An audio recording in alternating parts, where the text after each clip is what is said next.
Hello everyone. स्वागत है आपका एक नए वीडियो में जहाँ पे आज हम पढ़ने वाले हैं के मींस क्लस्टरिंग। के मींस क्लस्टरिंग एक मशीन लर्निंग का एल्गोरिदम है। अब मशीन लर्निंग के कई सारे एल्गोरिदम हमने पहले देखे हुए हैं जो सब के सब सुपरवाइज्ड एल्गोरिदम थे। अब ये जो एल्गोरिदम है ये एल्गोरिदम अनसुपरवाइज्ड है।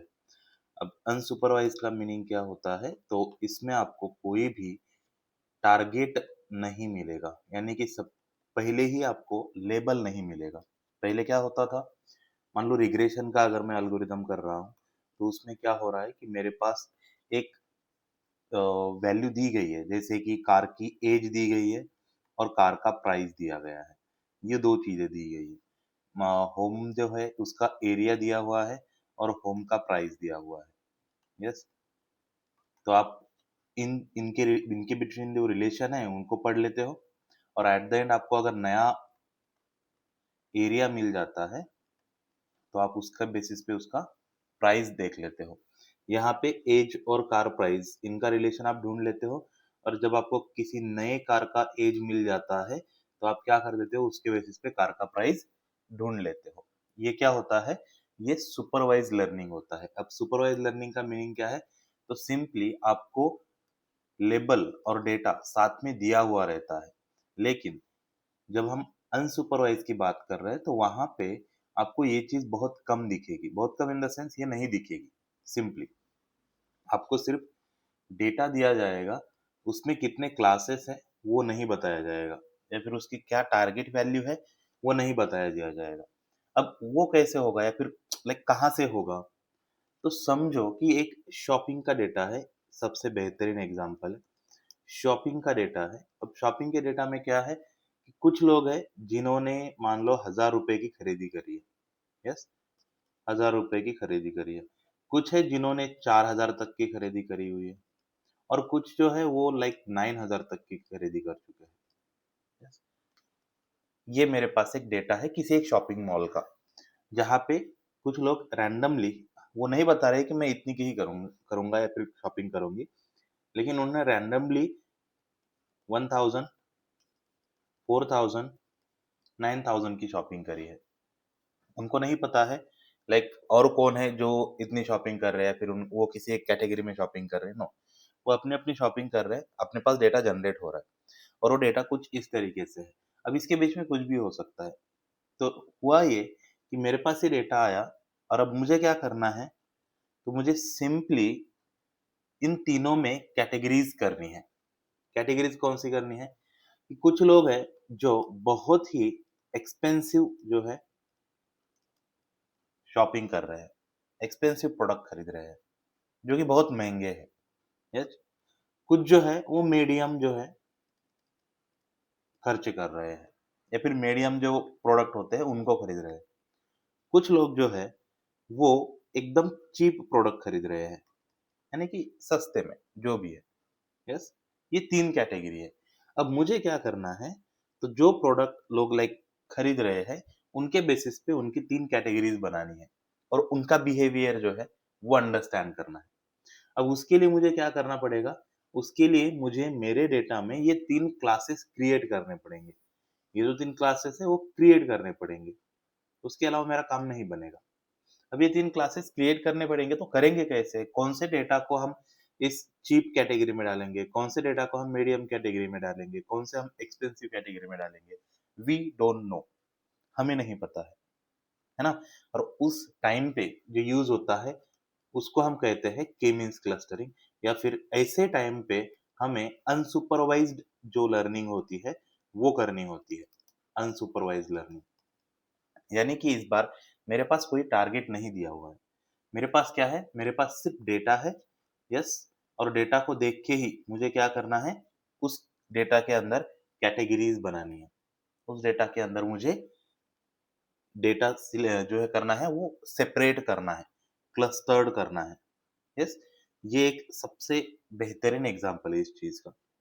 यस, अब हमें क्या करना है, ये सब करने के लिए एक एल्गोरिदम का यूज करना है, और वो एल्गोरिदम का नाम है के मींस क्लस्टरिंग। यस, के मींस क्लस्टरिंग।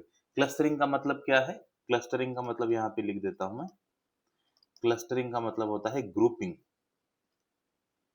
यस, क्लस्टरिंग का मतलब होता है ग्रुपिंग करना, यानी कि अलग अलग ग्रुप बनाना। अब के मीन्स क्लस्टरिंग में जो के होता है, ओके, जो के मीन्स क्लस्टरिंग दिया गया है, उसमें जो के होता है वो के का मीनिंग होता है number of cluster, number of clusters, है ना। ये जो हमने कहा है यहाँ पे क्लस्टरिंग का मतलब क्या है, ग्रुपिंग, और के का मतलब क्या है, नंबर ऑफ क्लस्टर्स, यानी कि नंबर ऑफ ग्रुप्स कितने बनाने हैं, वो हमें क्या करना है यहाँ पे डिसाइड करना है। सो के मीन्स क्लस्टरिंग। और उसमें जो मीन्स है, मीन्स का मीनिंग आपको सबको पता है, मीन्स मीन्स एवरेज, मीन्स जो होता है उसको हम एवरेज कहते हैं। यस, अब ये तीनों आपको समझा दिए, के मीन्स क्लस्टरिंग, के का मतलब number of cluster, means average, clustering यानी कि ग्रुपिंग। अब ये काम कैसे करता है वो हमें देखना है स्टेप बाय स्टेप। अब इसमें कई सारे स्टेप आते हैं, वो सभी स्टेप हम अंडरस्टैंड करेंगे, लेकिन रैंडमली लाइक अंडरस्टैंड करने की जगह पहले हम लिख लेते हैं कि क्या क्या स्टेप्स आएंगे। तो पहला स्टेप्स और सबसे इम्पोर्टेंट जो स्टेप्स होता है, दैट इज सिलेक्ट कर लो कि कितने के आपको चाहिए। यस, सिलेक्ट नंबर ऑफ के या फिर चूज के, यानी कि आपको पहले डिसाइड करना है कि आपको कितने ग्रुप बनाने हैं, पहले डिसाइड करना है कि कितने क्लस्टर बनाने हैं। ये आपका पहला स्टेप होता है। यस, अब दूसरा स्टेप क्या होता है, ये पे आपने सिलेक्ट कर लिया, ओके। उसके बाद आपको इनिशियलाइज करने पड़ते हैं सेंट्रॉइड्स। अब ये क्या चीज है, यस, सेंट्रॉइड्स क्या चीज है। अब ये सेंट्रॉइड्स इसके जगह मैं लिख देता हूँ रैंडम, क्योंकि ये रैंडमली इनिशियलाइज कर लेते हैं हम। Yes, randomly initialise centroids. Centroids क्या होते हैं, जितने नंबर ऑफ के, यस, जितने नंबर ऑफ के आपने डिसाइड करे हैं वो सभी क्लस्टर्स बनेंगे। यस, वो सभी क्लस्टर्स बनेंगे, और उस क्लस्टर्स के अंदर जितने भी पॉइंट रहेंगे, याद रखिएगा, उस क्लस्टर्स के अंदर जितने भी पॉइंट रहेंगे, उन सभी पॉइंट का जो मीन होता है, that mean is nothing but centroid.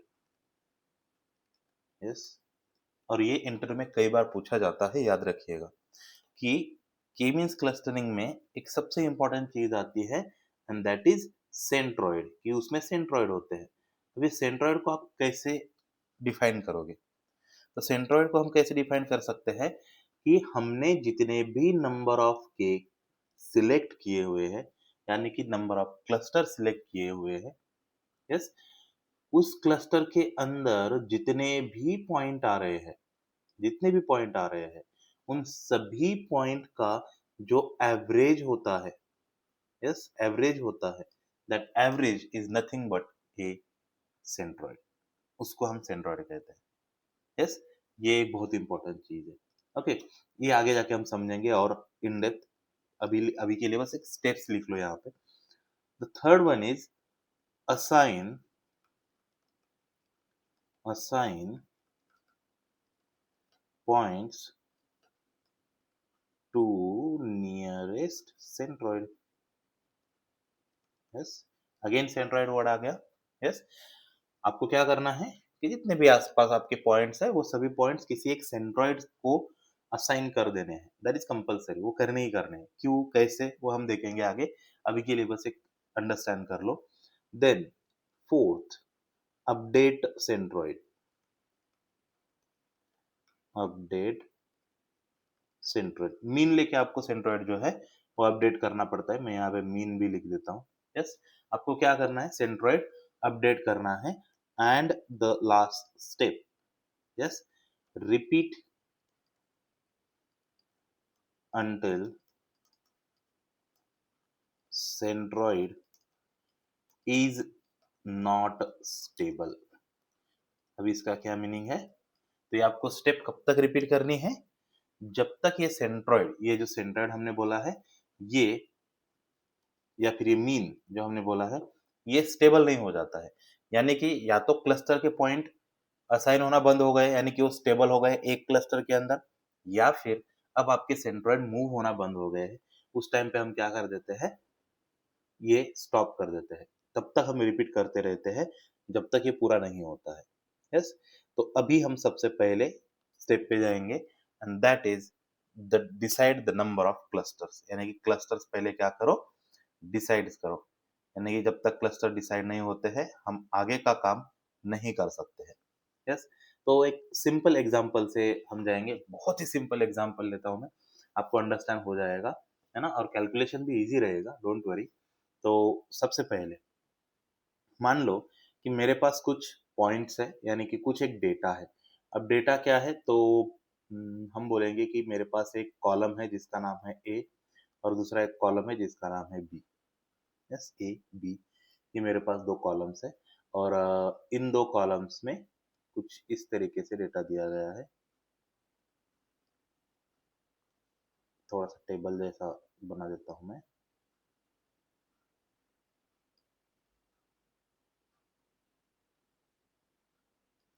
Yes, अब इनमें कुछ पॉइंट दिए हुए हैं and that is something like 1 2, यानी कि a is equals to 1, b is equals to 2, then 2 3, simple ही बना लेता हूँ, आपको कैलकुलेशन इजी लगेगा इसके लिए। उसके बाद 8 9 एंड 9 10, ठीक है, बहुत इजी है। यस, कोई बहुत बड़ा ये नहीं किया हमने, एक सिंपल सिंपल लिखा हुआ है। अब हमें क्या करना है, हमें यहाँ पे दोनों डेटा दिया हुआ है, कोई मेरे पास लेबल या फिर टारगेट है क्या? यस, लेबल या फिर टारगेट नहीं दिया हुआ है, मेरे पास सिर्फ डेटा दिया हुआ है और उसके टारगेट यानी कि उसके लेबल अब हमें क्या करने हैं, ढूंढने हैं, यानी कि असाइन करने हैं। यस, अब वो कैसे करेंगे, तो एक सिंपल एग्जांपल से आपको अब समझ में आ जाएगा। तो देखो, पहला स्टेप मैंने क्या बोला था, ऊपर लिख के भी दिया है, that is choose number of के और सिलेक्ट द नंबर ऑफ के। सिलेक्ट करो, चूज करो। तो मैंने डिसाइड कर लिया कि के जो है इक्वल टू 2 रहेगा, यानी कि यहाँ पे मैं दो क्लस्टर बनाने वाला हूँ, दो क्लस्टर बनेंगे मेरे इस डेटा में, ऐसा मैंने डिसाइड कर लिया। अब आप लाइक बहुत लोगों का मन में एक क्वेश्चन आ रहा होगा, यहाँ पे ये देख के हम एक डिसाइड कर लेंगे कि क्या दो क्लस्टर बनेंगे, बहुत बड़ा डेटा होगा तो हम कैसे डिसाइड करेंगे कितने क्लस्टर बनेंगे? तो उसके लिए भी एक टेक्निक है। यस, वो टेक्निक हम ये एल्गोरिदम होने के बाद तुरंत देख लेंगे। पहले ये अंडरस्टैंड कर लो, ये काम कैसे करता है। बाद में हमें देखेंगे कि की वैल्यू हम डिसाइड कैसे करेंगे कि कितनी रखनी है, क्योंकि डेटा तो बहुत बड़ा होगा, उसको हम पूरा नहीं देख सकते। डोंट वरी, आपको मैं वो भी समझा दूंगा। तो के इज इक्वल टू 2 मैंने डिसाइड कर लिया, यानी कि मेरा फर्स्ट स्टेप कंप्लीट हो गया। बस इतना ही करना है पहले स्टेप में, यानी कि मुझे क्या करना है, सिर्फ डिसाइड करना है कि नंबर ऑफ के क्या होगा। अब नेक्स्ट स्टेप आती है, यहाँ पे देखो मैंने क्या लिखा है। नेक्स्ट स्टेप, इनिशियलाइज सेंट्रोइड, और वो भी कैसे, रैंडम, कोई भी रैंडम सेंट्रोइड इनिशियलाइज कर लो। तो सेकंड स्टेप पे आते हैं। यस, अब कैसे रैंडम सेंट्रोइड इनिशियलाइज करें, मेरे इसमें कितने कॉलम है, ये ए कॉलम है और एक बी कॉलम है, तो मुझे भी ऐसे ही सेंट्रोइड असाइन करने पड़ेंगे, यानी कि दो दो के ग्रुप, दो सेंट्रोइड असाइन करने हैं। तो मान लो कि मैंने यहाँ पे नाम दे दिया C1, और C1 जो है ये मेरा सेंट्रोइड कुछ 5,8 है। यस, कंसिडर कर लेते हैं। और एक दूसरा है दैट इज C2, उसको हम कंसिडर कर लेते हैं 3,7 और 9। चलो, बहुत डिफिकल्ट है, मैंने कोई सोचा नहीं है पहले ही, मैंने कोई ऐसा दिमाग में रखा नहीं है कि क्या होगा कैसे होगा, मैंने रैंडमली दो सेंट्रोइड क्या कर लिए है, असाइन कर लिए है। आई डोंट नो कि ये कैसे दिखेगा या फिर ये कैसे होगा। यस, इवन कि अगर हम इसका ग्राफ भी बना लेना तो आपको एक अंदाजा आ जाएगा कि लाइक हमने कैसे सेंट्रोइड असाइन करे हैं। तो चलो, ठीक है। अब यहाँ पे 0, देन 1, ये 3, 5, 7, 9, यहाँ पे भी 1, 3, 5, 7, 9 और ऊपर 10, ठीक है।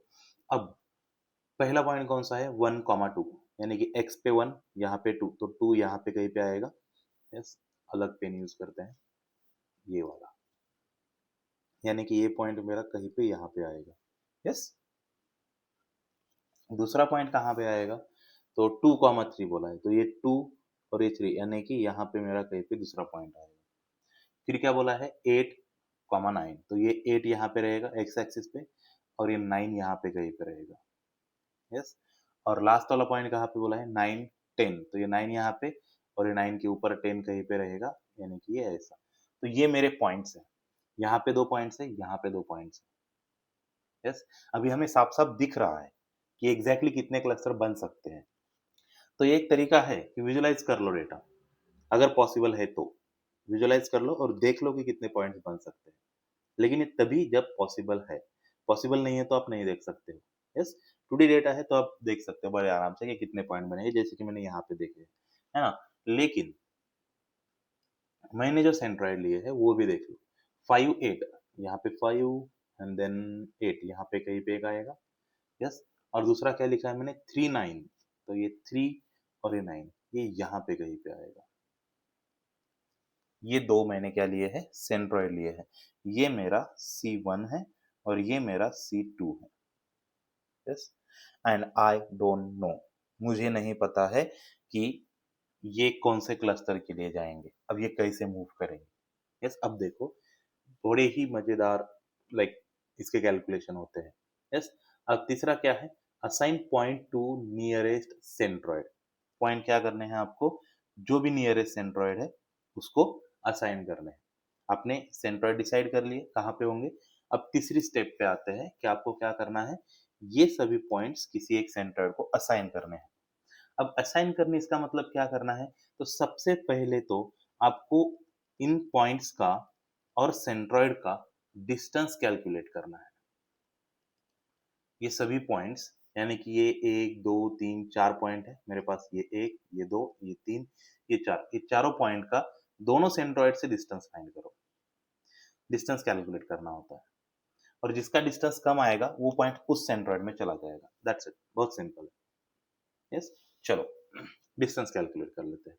सबसे पहले डिस्टेंस कैलकुलेट करेंगे कैसे, तो उसके लिए आपको एक सिंपल फार्मूला पता होना चाहिए, जो फार्मूला है यूक्लिडियन डिस्टेंस का। आपने शायद सुना भी होगा,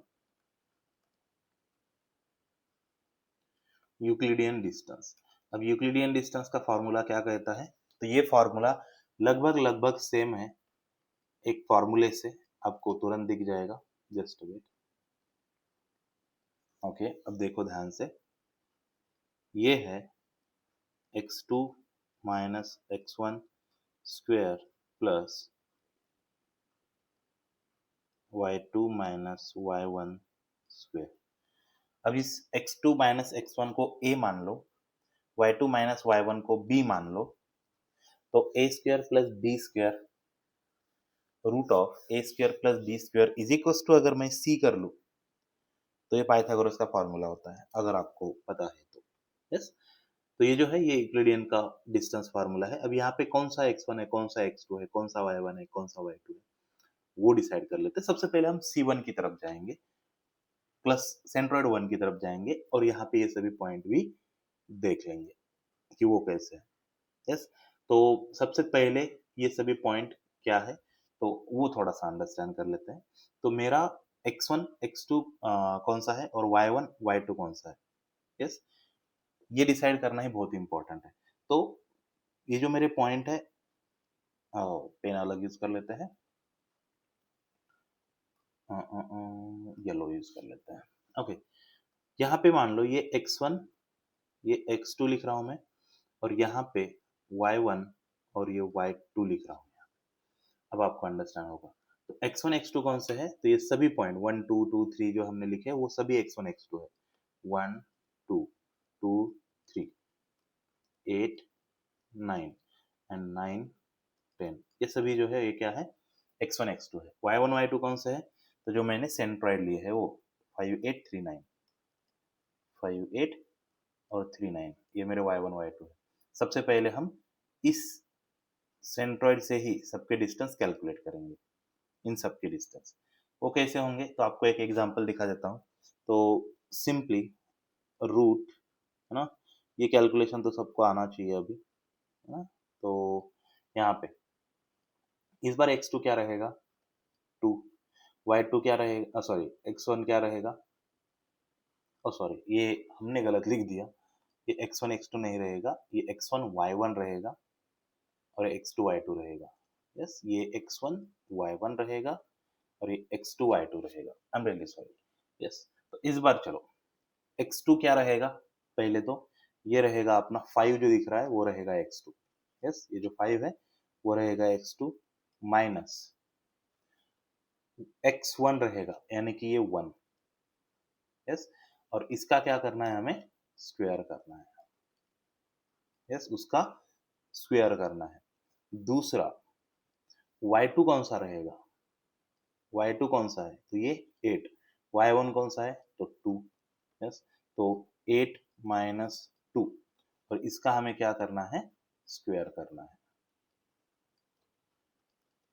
अब क्या होगा ये रूट के अंदर? इसको थोड़ा स्ट्रेट लाइन कर देते हैं, थोड़ा बेटर लगेगा। 5 माइनस 1 यानी कि 4, 4 का स्क्वायर 16 प्लस 8 माइनस 2 6, 6 का स्क्वायर 36, है ना? इतना कैलकुलेशन तो आपको बेसिकली आना चाहिए। अब ये क्या होगा? सो 6 6 12 2 आ गया। यस, 3 1 यानी कि 52 हो जाएगा। सो रूट ऑफ 52 हो जाएगा ये। अब 52 का जो भी रूट आएगा वो मेरा क्या होगा? एक नंबर होगा, आई डोंट नो। तो इसको अभी के लिए ऐसा ही रख देते हैं, इसको नहीं ये कर देते, ये रूट 52 रहने देते हैं इसको। यस, तो 36 प्लस 16 रूट 52 आ गया। ये मेरा एक नंबर से हो गया यानी कि एक पॉइंट से हो गया। अब दूसरा पॉइंट क्या है? तो दूसरा पॉइंट भी वैसा ही कैलकुलेट अगर हम करें, ऐसा ही करना होता है। एक दो करके दिखा देता हूँ, आपको अंडरस्टैंड हो जाएगा कि एग्जैक्टली करना क्या होता है। यस, दूसरा पॉइंट कौन सा है? तो दूसरा पॉइंट है, इस बार मेरा x2 कौन सा है? तो again 5। Yes, again 5 minus x1 कौन सा है इस बार? 2 का स्क्वायर प्लस एक y2 कौन सा है? अगेन 8 माइनस इस बार y1 कौन सा है? 3 उसका स्क्वायर। और अब ये हो जाएगा, सो 5 माइनस 2 कितना होता है? 3। 3 का स्क्वायर यानी कि 9 प्लस 8 माइनस 3 कितना होता है?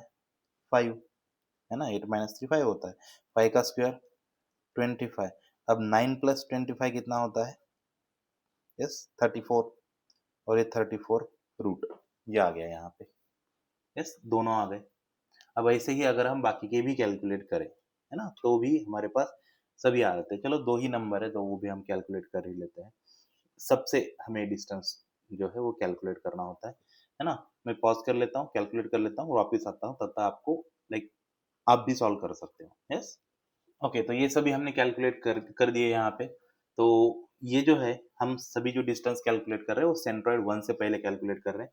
सेंट्रॉइड 1 क्या है? सबसे पहले यहाँ पे लिख देता हूँ C1। C1 क्या है मेरा? 5, 8। अब 5, 8 से जो पहला पॉइंट है वो क्या है? 2, 3। ये एक डिस्टेंस मिल गया। ये जो दूसरा पॉइंट है वो क्या है? 1, 2। ये एक डिस्टेंस मिल गया। ये तीसरा पॉइंट है वो क्या है? 8, 9 और ये उसका भी डिस्टेंस मिल गया। और ये फोर्थ पॉइंट है जो क्या है? 9, 10 और पहले सेंट्रॉइड से इन सब के डिस्टेंस हमें मिल गए। यस, और फाइनल डिस्टेंस क्या आ गए? Root 14, 34, root 52, root 20 and root 10 आ गए। यस, इतना हमें समझ में आ गया। अब ये एक सेंट्रॉइड के लिए हो गया।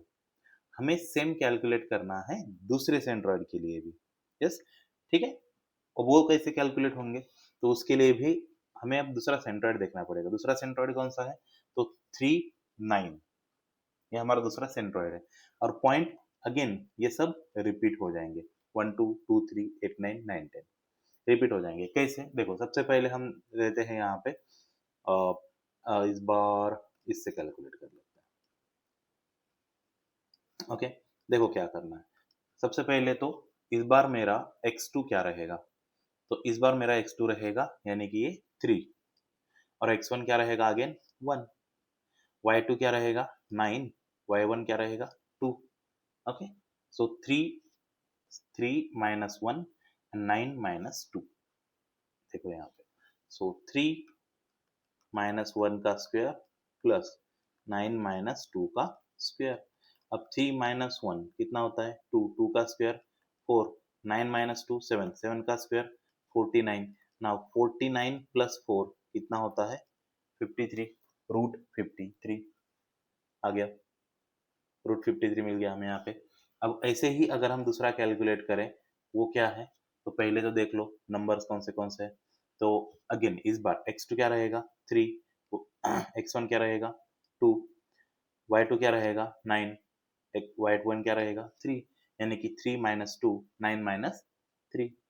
यस, सो 3 minus 2, 3 minus 2 square plus 9 minus 3 का स्क्वायर। अब 3 माइनस 2 यानी कि 1, 1 का स्क्वायर 1 प्लस 9 माइनस 3 6, 6 का स्क्वायर 36।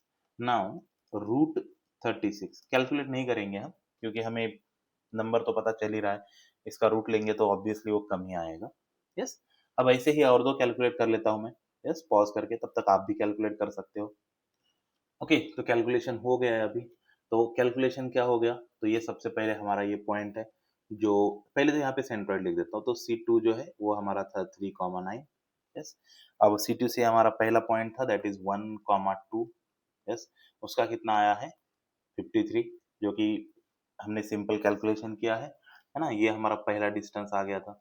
दूसरा डिस्टेंस क्या आ गया था यहाँ पे, तो ये हमारा पॉइंट था 2,3, जिसका 37 चाहिए। यस, यहाँ पे 37 है, क्योंकि 36 प्लस 1 37। तीसरा जो हमारा पॉइंट था, यस ये वाला दैट इज 8,9, ये हमारा पॉइंट था। और जो हमारा लास्ट पॉइंट था दैट इज 9,10, ये एक पॉइंट था। ये हमारे सभी पॉइंट से क्या मिल गए, डिस्टेंस मिल गए हैं। अभी हमें क्या करना है, हमारा डिस्टेंस कैलकुलेट हो गया। यस, है ना। हमारा स्टेप अभी बाकी है, assign point two nearest centroid. Centroid find करने के लिए डिस्टेंस कैलकुलेट किया हमने। अब नियरेस्ट सेंट्रोइड को असाइन कर देने हैं। तो सबसे पहले तो कौन से सेंट्रोइड से किस डेटा का कितना डिस्टेंस है वो डिसाइड कर लेते हैं। डिसाइड इन द सेंस हमने कैलकुलेट कर ही लिया है। तो यहाँ पे हमारा ए कॉलम था, ये हमारा बी कॉलम, देन यहाँ पे C1 सेंट्रॉइड से हमारा डिस्टेंस लाइक डिस्ट फ्रॉम C1, और हम यहाँ पे करेंगे कि डिस्टेंस फ्रॉम C2, ये हम लिख देंगे। पॉइंट क्या थे हमारे, पॉइंट बहुत सिंपल थे, दैट इज 1 2 2 3 8 9 एंड 9 10, ये हमारे पॉइंट थे। अब 1 2 का C1 से डिस्टेंस कितना है, 1 और 2 का C1 से, ये देखो यहाँ पे दिखा है। 1 और 2 का C1 से रूट 52। यस, रूट ऐसा ही रख रहे हैं हम, क्योंकि वो कैलकुलेट करने में टाइम लगेगा। रूट 52, यस, रूट 52 आ गया। अब 1 और 2 का C2 से डिस्टेंस कितना है, ये देखो 1 और 2 का C2 से डिस्टेंस कितना है, तो वो कितना दिख रहा है 53। अभी ऐसे ही कैलकुलेट किया क्या हमने 49। सो 9 माइनस 2 7, 7 का square 49 definitely, and 49 plus 4 that is 53, correct है। तो रूट 53 आया है। यस, उसके बाद अब 2 3 का डिस्टेंस C1 से कितना है, तो 2 3 का डिस्टेंस देखो C1 से, यहाँ पे दिया हुआ है, दैट इज रूट 34, रूट 34। और वही 2 3 का डिस्टेंस C2 से कितना आया है, 2 3 का डिस्टेंस C2 से कितना आया, दैट इज 37। यस, ये जो है ये 37 आया है। अब तीसरा 8 9 का, 8 9 का डिस्टेंस C1 से कितना आया है, ये देखो 8 9 का डिस्टेंस C1 से रूट 10। Yes, root 10। और अ, दूसरा कौन सा है, हाँ 8 9 का डिस्टेंस C2 से कितना आया है, 8 9 का डिस्टेंस C2 से देखो 25 आया है। यस, 25। यस, 8 9 का C2 से डिस्टेंस 25 आया है। ओके, लास्ट वन 9 10 का डिस्टेंस C1 से कितना आया है, 9 10 का distance C1 say that is 9 10 20 आया है, 20। एंड C2 से कितना आया है, C2 कहाँ है, ओके 37। ओके 37 दो बार, हाँ हमने कैलकुलेट किया था सही, 3 minus 2, that is 1, 1 का स्क्वायर 1, 9 minus 3, 6, 6 का स्क्वायर 36। Okay, no problem. तो 37 आया है। ओके, तो अभी हमें क्या करना है, इन सबको असाइन करना है। असाइन किसको करेंगे? जो पॉइंट जिस भी सेंट्रोइड से नजदीक रहेगा उनको असाइन कर लेंगे। अब ये पहला जो पॉइंट है 1 एंड 2, ये किसके पास है? 52, 53 C1 के पास है। 2, 3 किसके पास है? 34, 37 यस इसी के पास है। 8, 9 ये भी इसके पास है। 9, 10 ये भी इसके पास है। अभी के केस में यानी कि जब मेरा एक आइटरेशन खत्म हो चुका है, तो तब तक मेरे चारों के चारों पॉइंट जो है वो किसको असाइन हो गए हैं? C1 को। और 0 पॉइंट किसको असाइन हुआ है? C2 को असाइन हुआ है। अब C2 को एक भी पॉइंट नहीं है तो C2 अपनी जगह से नहीं हिलेगा। C2 के जो पॉइंट है वो जैसे वैसे ही रहेंगे।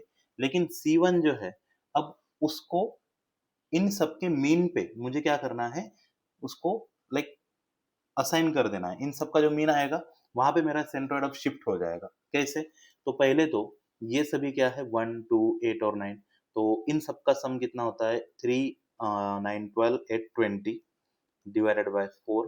एंड ये जो है 2, 3, 5, 5 plus 10 15 and then 9, 24 divided by like 4। Yes 4। अब ये क्या हो गए मेरे नए दो पॉइंट। अब 4 5 जा एंड 4 6 जा। तो 5, 6 पे क्या रहेगा मेरा नया सेंट्रोइड? C1। अब C1 पहले क्या था? 5, 8 था शायद। मैंने शायद वही लिया था। यस 5, 8, 3, 9 लिए थे। तो ये इस बार 5, 8 की जगह 5, 6 हो जाएगा। और ये मेरा क्या बन जाएगा? 3, 9। ये तो अपनी जगह से नहीं हिलेगा। क्यों? क्योंकि उसको एक भी पॉइंट असाइन नहीं हुआ है। अगर कोई पॉइंट असाइन हो जाता तो डेफिनेटली वो किसी और जगह शिफ्ट हो जाता। लेकिन कोई भी पॉइंट असाइन नहीं हुआ है तो वो अभी भी अपनी जगह पे ही है। लेकिन यस कौन सा पॉइंट शिफ्ट हो गया है? C1 कहाँ से? 5, 8 से 5, 6 पे शिफ्ट हो गया। देखो पहले कहाँ पे थे ये पॉइंट और अब कहाँ पे है? तो C1 यहाँ पे है 5, 8 पे। अब वो 5, 6 पे, यानी कि वो थोड़ा सा नीचे शिफ्ट हुआ है। एक सिंपल भाषा में अगर मैं दिखाऊं यहाँ पे आपको, तो देखो कैसा दिखेगा। तो पहले वो यहाँ पे था, अब वो थोड़ा सा नीचे यहाँ पे शिफ्ट हुआ है। ये कौन है? C1 यहाँ पे शिफ्ट हो गया, 5, 6 पे शिफ्ट हो गया। यस। और C2 अभी भी अपनी ही जगह पे है। अब हमें क्या करना है? अगेन दिस कैलकुलेशंस, है ना? ये कैलकुलेशन अगेन कैलकुलेट करने हैं। तभी तो हमें पता चलेगा कि इस बार कौन शिफ्ट होगा या फिर अपनी जगह पे ही रहेंगे सबके सब। यस। चलो कैलकुलेट कर लेते हैं। यस, अब आपको कैलकुलेट कैसे करने हैं वो तो पता चल गया है ना? तो मैं बार बार ये कैलकुलेशन नहीं दिखाऊंगा। मैं इस बार सीधा आपको ये टेबल निकाल के दिखा देता हूँ कि कितना आ रहा है ना? आपको पता चल गया है कि कैलकुलेशन कैसे करना है। टेबल कौन सा बनेगा आपका? तो यहाँ पे ये ए रहेगा, बी रहेगा, ये डिस्टेंस फ्रॉम C1 रहेगा एंड दूसरा डिस्टेंस फ्रॉम C2 रहेगा। यस। तो ए बी कौन सा है? तो 1, 2, 3, 4, नहीं 2, 3 है और 3, 4, 1, 2, 2, 3, 8, 9 एंड 9, 10 ये मेरे पॉइंट है। यस 8, 9, 9, 10 ये मेरे पॉइंट है। अब इनका डिस्टेंस मैं कैलकुलेट कर लेता हूँ, तब तक आप भी कैलकुलेट करके वेरीफाई कर सकते हो मेरे साथ। ओके, तो सभी कैलकुलेशन के बाद हमारा ये फाइनल आंसर आ रहा है यहाँ पे। यहाँ पे आपको अगेन दिख रहा है कि ये सभी पॉइंट अगेन C2 से थोड़े से दूर है एंड C1 से क्या है? थोड़े से नजदीक है ना? 32, 18, 18, 25। तो अभी भी अगर ये C1 से नजदीक है तो इन सबका क्या लेना है आपको? अगेन मीन लेना है। यस, जो कि अगेन कितना आएगा? 5, 6 ही आएगा और ये जो 3, 9 है वैसा की वैसा ही रहेगा। यानी कि इस बार हमारे सभी जो पॉइंट है वो लाइक C1 को ही असाइन हो गए, C2 को एक भी पॉइंट असाइन नहीं हुआ। दैट इज फाइन, मैंने रैंडमली लिए थे, नो प्रॉब्लम। लेकिन मुझे आपको ये दिखाना था कि किस तरीके से आप ये कर सकते हो। यस। तो यहाँ पे जो सभी पॉइंट है, यस ये C1 को ही असाइन हो गए हैं। तो इसका मतलब ये है कि हमारा जो भी मॉड्यूल है या फिर हमारा जो भी ये एल्गोरिदम है वो ये कर रहा है कि सभी के सभी पॉइंट C1 में ही जाएंगे, C2 में एक भी पॉइंट नहीं जाएगा। And that is final. Yes, क्यों? क्योंकि अभी C1 यहाँ पे चेंज हो ही नहीं रहा है। पहले भी 5, 6 था, अभी भी वो सभी पॉइंट C1 को है, तो वो 5, 6 ही आएगा, वो बदलेगा नहीं इस बार भी। है ना? और ये तो जैसा है वैसा ही है ना? क्योंकि उसको एक भी पॉइंट असाइन नहीं हुआ है तो उसकी वैल्यू तो चेंज नहीं होगी। यस, तो ये होता है कुछ इस तरीके से। ओके, इसका एक और अगर आपको एग्ज़ाम्पल मैं दिखाऊँ कि लाइक होता कैसा है एग्ज़ैक्टली, लाइक चेंज कैसे होता है, यहाँ पे तो हुआ नहीं, है ना? मैंने रैंडमली लिया था। तो आपको एक दिखाई देता हूँ मैं कि एग्ज़ैक्टली ये आपको अंडरस्टैंड कैसे करना है, लाइक होगा कैसे ये, है ना? ताकि आपको एक अंदाज़ा आ जाए कि लाइक हम कैसे देख सकते हैं कि ये सब चीज़ें कैसी हो रही है। यस, तो इसको थोड़ा-सा बड़ा कर देता हूँ मैं, कैलकुलेशन भी यही कर लेता हूँ, है ना, इस बार। तो ये हमारा ए कॉलम है, या फिर चलो ए ही मान लेते हैं, और ये हमारा बी कॉलम है, और यहाँ पे कुछ एक नंबर है, जस्ट लाइक कि 2, 5, 1, 5, 9, और यहाँ पे नंबर है 3, 1, 5, 5, 3, 1, 8, 6 एंड 10। यस, एक और डाल देता हूँ 3, 3, शायद हम सोच रहे हैं कि एक ही ग्रुप में 3, 3, इस बार भी मैं रैंडम ही ले रहा हूँ। आई डोंट नो कि ये लाइक सही होगा कि नहीं होगा, बट ले रहे हैं हम, ठीक है? और यहाँ पे भी हम कर देते हैं ये 10, ठीक है? ये मेरे पॉइंट्स है ए और बी। चलो इसको एक बार हम ग्राफ में देख लेते हैं कि ये ग्राफ में कैसा दिखेगा। चलो इस तरीके से कुछ तो ये दिख रहा है, आई डोंट नो कि ये लाइक कैसे होगा, लेकिन ठीक है। ये मैंने पॉइंट्स अभी ले लिया यहाँ पे। अब मुझे क्या करना है, तो मुझे 2 सेंट्रोइड लेने हैं। कौन से भी 2 रैंडम सेंट्रोइड लेने हैं। आई डोंट नो कि वो कहाँ पे आएँगे, बस हम रैंडमली ले लेंगे। तो 2 सेंट्रोइड जो है उसके लिए मैंने C1 यहाँ पे ले लिया, और C1 के 2 सेंट्रोइड जो है वो कुछ ऐसे रहेंगे। चलो इस बार लिख देता हूँ मैं 3, 5। यस, इस बार भी मुझे नहीं पता है कि कौन-सा किस में असाइन होगा गाइस, आई डोंट नो। मैं सभी रैंडमली ले रहा हूँ, एंड यहाँ पे भी हम करेंगे 4, चलो 1 ले लेता हूँ। यस, 3, 5, 4, 1, ये मेरे इस बार क्या है, सेंट्रोइड है। कैलकुलेशन आपको पता है, यूक्लिडियन फार्मूला आपको लगाना होता है। यस, तो कैसे यूक्लिडियन फार्मूला लगाएंगे हम? तो सबसे पहले तो इनसे हमें C1 और C2 का डिस्टेंस निकालना है। तो इनको थोड़ा-सा यहाँ पे रख देते हैं, और यहाँ पे हम C1 से डिस्टेंस कैलकुलेट करेंगे, यहाँ पे हम C2 से डिस्टेंस कैलकुलेट करके वो लिखेंगे। तो C1 से डिस्टेंस कैलकुलेट करने के लिए इज़ इक्वल्स टू, है ना, SQRT, यानी कि स्क्वायर रूट, किसका स्क्वायर रूट? तो इस बार x2 वो कौन-सा है? तो हमें स्क्वायर भी करना है ना, तो डायरेक्टली करेंगे हम, चलो। तो ये 3 यहाँ पे, और इसको हम फिक्स कर देते हैं, लाइक वो चेंज ना हो। ओके, सो ये 3 माइनस ये 2 मैंने ले लिया ना, 3 मेरा x1 x2 माइनस x1, और इसका हमें क्या चाहिए, स्क्वायर। हम एक्सेल में ऐसे स्क्वायर करते हैं। यस, और प्लस करके y2 माइनस y1, y2 है मेरा 5, और माइनस y1, इस बार y1 है अपना 3, और इसका भी हम क्या करेंगे, स्क्वायर करेंगे, और ये आ गया हमारा आंसर। अब ऐसे ही हम सबका कर लेते हैं, वो वैल्यू चेंज नहीं होगी इस बार, वो फॉर्मूला आप देख लो। यस, यहाँ पे देखो H2, ये देखो, अगर मैं देखूँ यहाँ पे, ये देखो, ये है, ये दोनों और ये दोनों सिलेक्टेड। यस, इस तरीके से होगा। तो ये सभी हमारे डिस्टेंस किससे आ गए, है ना, C1 से डिस्टेंस आ गए। अब वही डिस्टेंस हमें किससे निकालने हैं, C2 से निकालने हैं। तो अगेन यहाँ पे इजी जाएगा, आपको अंडरस्टैंड होगा कि नहीं आई डोंट नो, वो कैलकुलेशन तो वहाँ पे अंडरस्टैंड हो गया आपको, जो नोटपैड पे आपको मैंने दिखाया। यहाँ पे बस एक एग्जांपल ले रहा हूँ, क्योंकि वहाँ पे हमारा 2 ही इसमें आइटरेशन में खत्म हो गया। यहाँ पे शायद 1-2 आइटरेशन ज़्यादा लगे। तो स्क्वायर रूट ऑफ 4 माइनस 4 को हम फिक्स कर देते हैं पहले तो। Yes, 4 minus A2। अब ये जो मैंने 4 को फिक्स बोला है ना, ये इसका मतलब होता है कि उसको एब्सोल्यूट रेफरेंस दे दिया मैंने। 2 टाइप के रेफरेंस होते हैं एक्सेल में, एक रिलेटिव रेफरेंस और एब्सोल्यूट रेफरेंस। इस बार मैंने एब्सोल्यूट रेफरेंस दिया है, इसकी वजह से ऐसा दिख रहा है। ठीक है, और दूसरा जो है दैट इज़ 1, इसको भी हम एब्सोल्यूट रेफरेंस में कन्वर्ट कर देते हैं, माइनस 3, और उसका स्क्वायर। ये मैंने कर दिया क्लोज। क्या कहना है इनका, We found a typo in our formula, try to correct to it.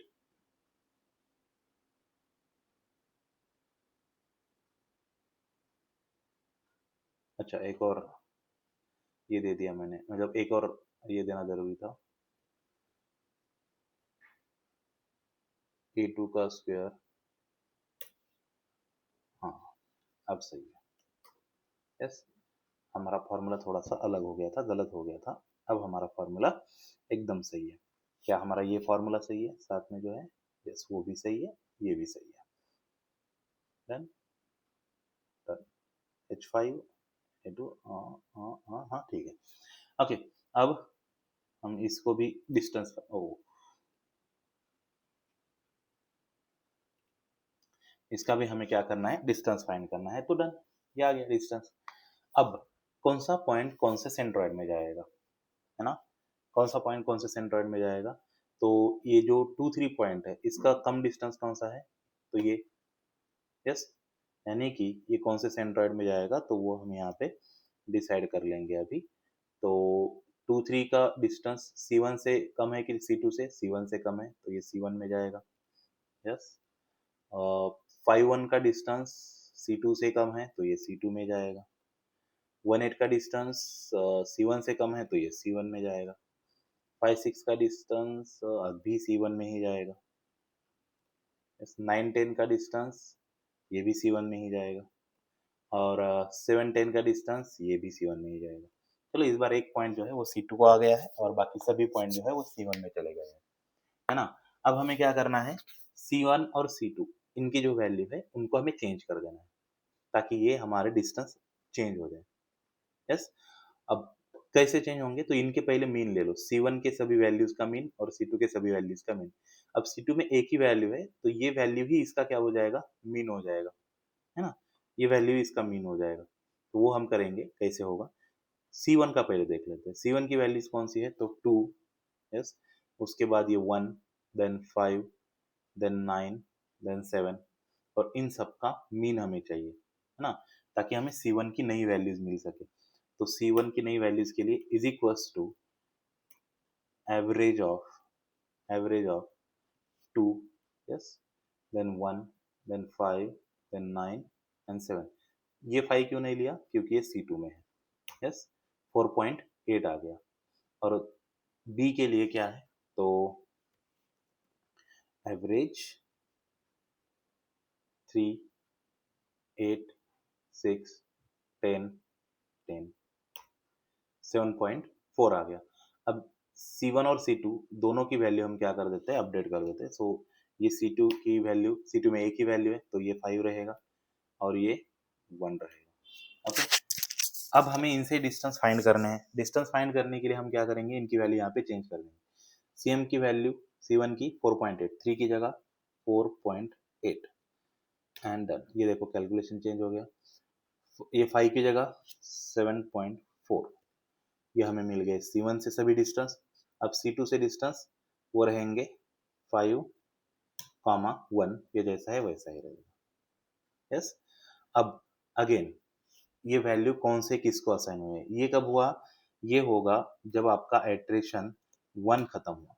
अब आइट्रेशन जब 2 है, तो देखते हैं कौन सा पॉइंट C1 और कौन सा पॉइंट C2 में है।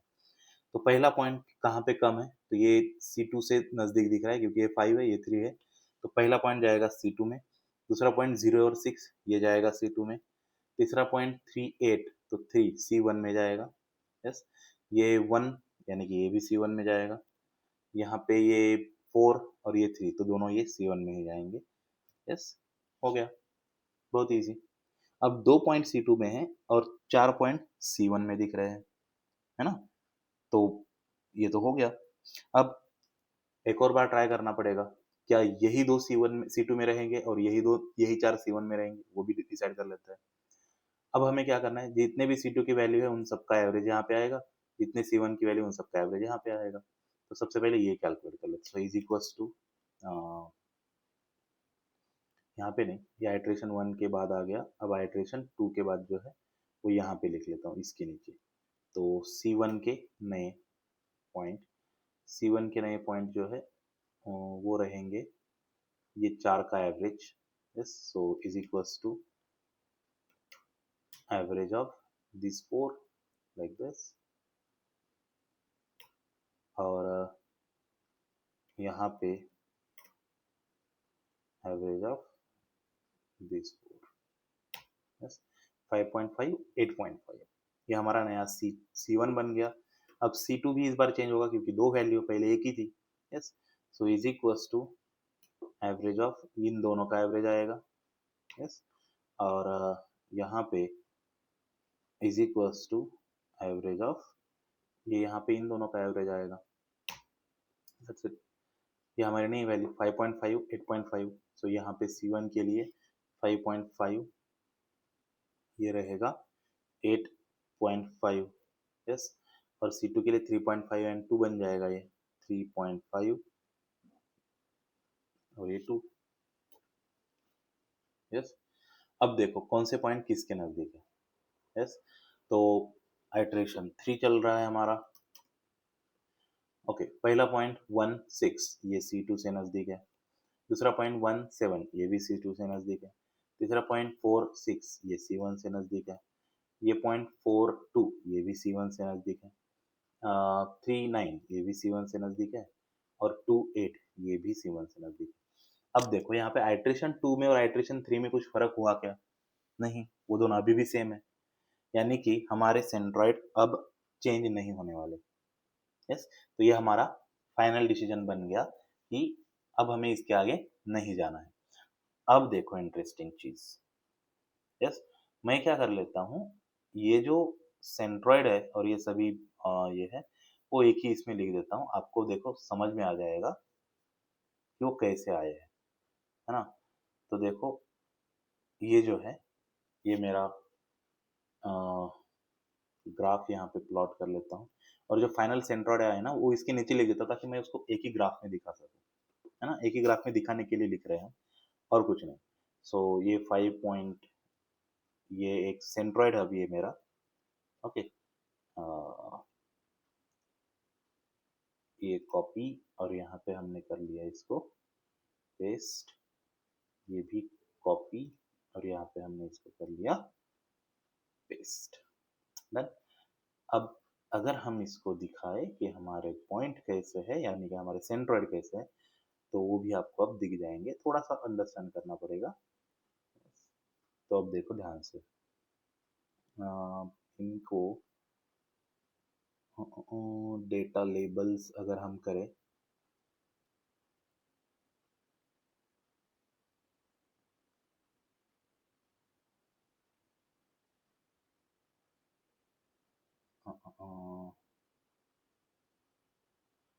तो ये हमारे डेटा लेबल्स हमने कर दिए। तो यहाँ पे देखो अब ये एक ही तरफ से डेटा लेबल दिख रहे हैं, दोनों तरफ से नहीं दिख रहे हैं, यानी कि 8.5 ये सभी दिख रहे हैं, यानी कि ये वाली लाइन दिख रही है आपको। तो ये देखो ये 8.5 और 2, तो ये हमारा एक क्लस्टर के अंदर आ गया। बाकी हमारा 8 3 6 1, इसके लिए ये हमारा सेंटर पॉइंट है, और इनके लिए ये 8.5 हमारा सेंटर पॉइंट आया इन तीनों के लिए। तो 8 3 1 के लिए 2 हमारा सेंटर पॉइंट आया है, एंड 6 10 इसके लिए हमारा 8.5 हमारा सेंटर पॉइंट आया है, यस, 5.5 8.5। तो ये होता है आपका के मींस क्लस्टरिंग। यहाँ पे ऑटोमेटिकली दो क्लस्टर क्या हो गए, असाइन हो गए हैं, है ना, दो क्लस्टर असाइन हो गए हैं, यस। तो इस तरीके से होता है, यहाँ पे एक हुआ था वहां पे दो हो गए। तो इस तरीके से हम क्लस्टर में क्या करते हैं, पॉइंट असाइन कर देते हैं और रिपीट करते हैं जब तक हमारे सेंट्रोइड फिक्स नहीं हो जाते हैं, यानी कि हमारे सेंट्रोइड अब इधर उधर नहीं भागेंगे, तब तक हम ये करते रहते हैं। और इसी को हम कहते हैं के मींस क्लस्टरिंग, यस, के मींस क्लस्टरिंग। अब इस के मींस क्लस्टरिंग के कुछ एडवांटेज भी है और कुछ डिसएडवांटेजेस भी है, यस, वो हमें समझना जरूरी है। तो सबसे पहला एडवांटेज क्या है के मींस का, कि ये बहुत ही सिंपल है एंड फास्ट है। ये सिंपल भी है और फास्ट भी है, बहुत फास्ट काम करता है। इजी तो है ही, आपको अभी समझ में भी आ गया होगा, यस। दूसरा है कि ये इजी टू अंडरस्टैंड है ना, अभी आपको जिस तरीके से मैंने समझाया ये तो समझ में आ ही गया होगा, इजी टू अंडरस्टैंड है। तीसरा जो है, सो ये बहुत लार्ज डेटा अगर है, यस, तो उसके ऊपर बहुत अच्छी तरीके से काम करता है। यानी कि मैंने ऊपर लिख दिया है कि सिंपल एंड फास्ट है। अब बहुत लार्ज डेटा अगर है, यस, तो उसके ऊपर अगर वो फास्ट है तो काम अच्छा ही करेगा, है ना? हमें बहुत लार्ज डेटा है तो ऐसा एल्गोरिदम चाहिए जो फास्ट होगा और ये सबसे एफिशिएंट है। ओके, एफिशिएंट की स्पेलिंग गलत लिख रहे हैं हम, तो ये सबसे क्या है, एफिशिएंट है ना? एफिशिएंट मेथड है क्लस्टरिंग की। अब ये कुछ एडवांटेजेस है। अब इसके कुछ डिसएडवांटेजेस भी है, यस, डिसएडवांटेजेस भी है और वो क्या है, वो भी हम देख लेते हैं, यस। अब डिसएडवांटेजेस में पहला डिसएडवांटेजेस क्या है, तो नीड टू डिसाइड के वो पहले हमें करना होता है, कि हमें पहले ही डिसाइड करना होता है, बिफोर हैंड पहले डिसाइड करना होता है कि क्या होगा। अब हमें नहीं पता है फिर भी डिसाइड करना होता है। अब वो कैसे, वो हम देखेंगे नेक्स्ट वीडियो में जब हम प्रैक्टिकल करेंगे इसका। लेकिन ये पहले डिसाइड करना होता है, ये उसका डिसएडवांटेज है। हमें नहीं पता है लेकिन फिर भी डिसाइड करना होता है, उसके अलावा ये काम ही नहीं करता है। Yes, now sensitive to initial centroid. अब ये चीज आपको समझ में आ गई होगी कि इनिशियल सेंट्रोइड जो है उससे क्या है, ये बहुत ज़्यादा सेंसिटिव है। कैसे? क्योंकि यहाँ पे आपने देखा कि पहले ही आइटरेशन में मेरे सभी के सभी पॉइंट एक ही C1 को ही डिसाइड हो गए और वो लास्ट तक वहीं पे रह गए। क्यों? क्योंकि मेरे इनिशियल सेंट्रोइड्स मैंने रैंडमली लिए कुछ भी, तो उसकी वजह से वो क्या हो गया कि लाइक वहीं पे रह गया वो, तो कुछ उसका चेंज नहीं हुआ, शिफ्ट ही नहीं हुआ। तो इनिशियल सेंट्रोइड को बहुत ज़्यादा क्या है, सेंसिटिव है। Yes, third one, doesn't works with irregular shape. अब ये क्या है? अब इर्रेगुलर शेप का मतलब क्या है कि अगर आपके डेटा में जो सेंट्रोइड्स बनने वाले हैं वो अगर ऐसे लाइक सर्कुलर बन जाए ना, तो उसके लिए के मींस क्लस्टरिंग बेहतरीन काम करता है। लेकिन अगर वो सर्कुलर की जगह कुछ ऐसे अगर बनने लगे, ये एक सेंट्रोइड, ये एक क्लस्टर और ये एक क्लस्टर, उस टाइम पे ना के मींस क्लस्टरिंग ना थोड़ा वर्स्ट परफॉर्म करता है। तो doesn't work with irregular shape. उसको रेगुलर शेप यानी कि सर्कल है तो बहुत बेहतरीन है। एंड फोर्थ जो है वो अफेक्टेड विथ आउटलायर्स। अब आउटलायर्स क्या है? आउटलायर्स क्या होता है? अभी जो पॉइंट है, ये जो पॉइंट है, ये मैंने ऊपर लिखे 1 2 3 4 2 3 8 9 9 10। कंसिडर कर लो कि ये 8 9 9 10 की जगह ही ये 9 और 100 रहता। यस, तो 100 यहाँ से एक आउटलायर है, उसकी वजह से बहुत ज़्यादा प्रॉब्लम कर देता। यस, ये कैसे, तो वो हम हमारा जो आने वाला वीडियो रहेगा जिसमें हम उसका एक्चुअल में एग्जांपल देखेंगे, कैलकुलेट करेंगे हम प्रोग्रामेटिकली और उसके बाद एसक्यूएल में भी करेंगे, वहां पे समझेंगे। यस, अभी के लिए ये एडवांटेज और डिसएडवांटेजेस अंडरस्टैंड कर लो। अब नेक्स्ट आता है कि इसके एप्लीकेशन कहाँ कहाँ पे होते हैं, यानी कि कहाँ कहाँ पे ये यूज होता है। तो सबसे इम्पोर्टेंट है जहां पे हम यूज कर रहे हैं customer segmentation. Yes, customer segmentation. Segmentation यानी कि कस्टमर को अलग अलग करना है कि ये इस टाइप के कस्टमर, उस टाइप के कस्टमर, उसके लिए हम यूज करते हैं। उसके बाद मार्केट किस तरफ जा रहा है, यस, तो मार्केट एनालिसिस के लिए भी हम के मींस क्लस्टरिंग का इस्तेमाल करते हैं। उसके बाद आता है रिकमेंडेड सिस्टम। अब रिकमेंडेड सिस्टम क्या है, तो नेटफ्लिक्स वगैरह जो यहाँ पे यूज होता है, तो वहां पे भी कस्टमर कस्टमर का बिहेवियर अंडरस्टैंड करने के लिए हम के मींस क्लस्टरिंग का इस्तेमाल कर सकते हैं। इसके अलावा डॉक्यूमेंट क्लस्टरिंग, है ना, डॉक्यूमेंट क्लस्टरिंग एक टाइप के अगर डॉक्यूमेंट आपको एक जगह पे लाने हैं तो उसके लिए भी यूज कर सकते हो। यस, या फिर anomaly detection. Yes, anomaly detection, इसके लिए भी आप यूज कर सकते हो। एनोमली डिटेक्शन एक टाइप का डेटा दिख रहा है, उसमें कुछ एक डिफरेंट ही टाइप का डेटा अगर आ गया तो उसके लिए यूज कर सकते हैं। और लास्ट में बहुत ही important, that is image compression. अब ये बोलोगे आप सर ये कैसे होता है, तो एक टाइप के जो पिक्सल्स है वो एक जगह पे आते हैं, उनका अगर मीन ले लेंगे हम, यानी कि सबके सेंट्रॉइड ले लेंगे तो पहले मान लो 10 पिक्सल है, अभी अगर 2 सेंट्रॉइड ले लेते तो 2 ही पिक्सल रहेंगे। That is basically the image compression. तो ये जो है, ये सभी एप्लीकेशन होते हैं जो कि एक बहुत इंपॉर्टेंट रोल यहाँ पे के मींस क्लस्टरिंग का होता है। यस, ये बहुत इंपॉर्टेंट है और आगे आने वाली वीडियो में अब हम क्या देखने वाले हैं वो भी अंडरस्टैंड कर लेते हैं। तो सबसे पहले हमें अंडरस्टैंड करना है एल्बो मेथड। एल्बो मेथड क्यों, के किस तरीके से फाइंड करेंगे, उसके लिए एल्बो मेथड हमें अंडरस्टैंड करना है। यस, किस तरीके से होगा, क्या होगा, और दूसरा हम देखेंगे उसका इम्प्लीमेंटेशन कि ये किस तरीके से वर्क करता है ऑन लार्ज डेटा। तो ये दो चीजें हम आगे आने वाली वीडियो में करेंगे। होप कि आपको ये वीडियो अंडरस्टैंड हुआ होगा।